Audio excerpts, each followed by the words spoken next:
Praise the lord. ప్రభు అయిన యేసుక్రీస్తు నామములో మీకు శుభములు. ఈ దిన వాగ్దానము, యెహోవా యందు ఆనందించడం వలన మీరు బలము పొందుదురు. నెహెమ్యా గ్రంథం 8వ అధ్యాయం 10వ వచనం. ఈ లోకంలో జీవించుచున్న ప్రజలు ఆనందమును వెతుకుతున్నారు. ఏమి చేయటం ద్వారా ఆనందం పొందగలరో అన్ని విషయాలను అనుభవిస్తున్నారు. కానీ చివరికి వారికి మిగిలేది నిరాశే. అంతేకాదు, బలము పొందుటకు అనగా డబ్బు ద్వారా బలం, కుల బలం, అధికార బలం మొదలైన వాటిని కూడా వెతికి చివరికి వాటి ద్వారా కలిగే బలం తాత్కాలికమే అని తెలుసుకున్నప్పుడు కూడా నిరాశే. బహుశా వాక్యం వినుచున్న నీవు ఈ రెండింటిలో ఏదో ఒక విషయం కొరకు లేక ఈ రెండింటి కొరకు ప్రయత్నించి విఫలమయ్యవేమో.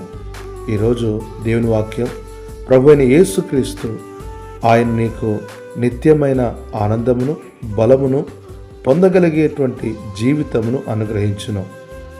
ఎల్లప్పుడూ ప్రభువునందు ఆనందించుడి.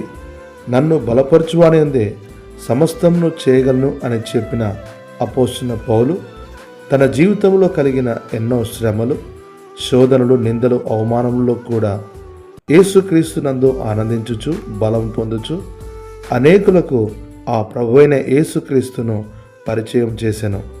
ఈ ఆనందం ఏదో ఉంటే వచ్చేది కాదు, ఈ బలం ఏదో తింటే వచ్చేది కాదు. ఇది ఆత్మీయమైనది.